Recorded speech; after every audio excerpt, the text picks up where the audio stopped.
I'm the developer of Linguistic Genomics, which was the first platform on which you could determine the intent of communication rather than the literal artifact of communication.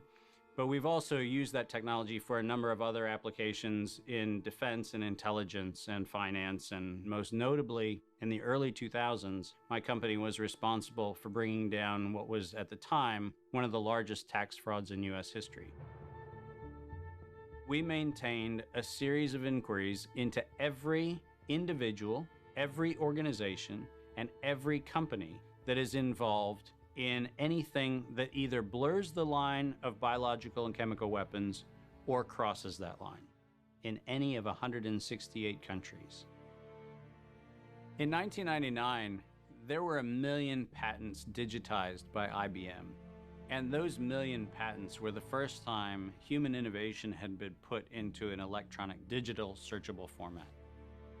We took that information and we did a very simple exercise using our linguistic genomics technology, where I made the horrific assessment that approximately 1/3 of all patents filed in the United States were functional forgeries, meaning that while they had linguistic variations, they actually covered the same subject matter.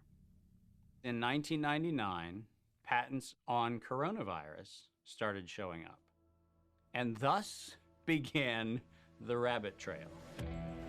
March 2003, panic grips Hong Kong as a deadly new virus sweeps through the city.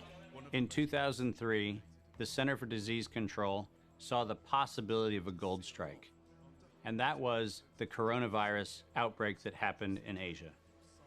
They saw that a virus they knew could be easily manipulated was something that was very valuable, and in 2003 they sought to patent it. And they made sure that they controlled the proprietary rights to the disease, to the virus, and to its detection, and all of the measurement of it.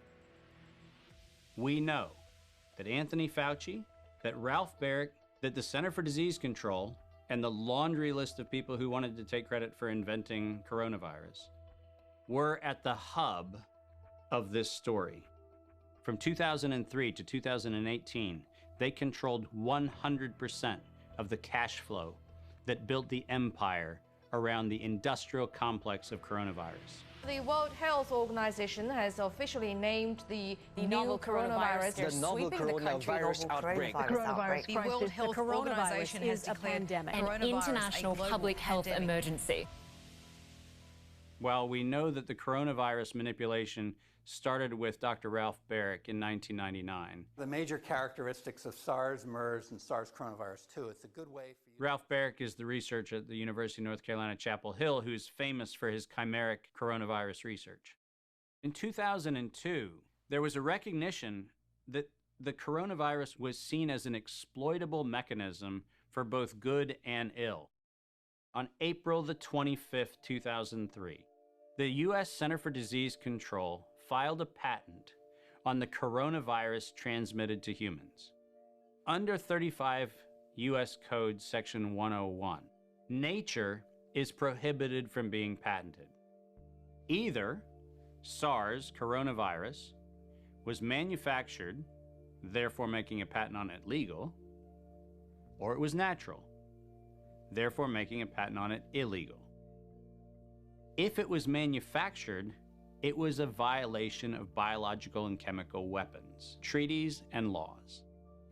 If it was natural, filing a patent on it was illegal.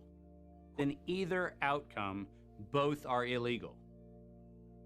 In the spring of 2007, the CDC filed a petition with the Patent Office to keep their application confidential and private.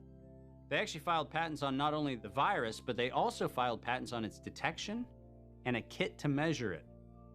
Because of that CDC patent, they had the ability to control who was authorized and who was not authorized to make independent inquiries into coronavirus. You cannot look at the virus, you cannot measure it, you cannot develop a test kit for it. And by ultimately receiving the patents that constrained anyone from using it, they had the means, they had the motive, and most of all, they had the monetary gain from turning coronavirus from a pathogen to profit. Developing and owning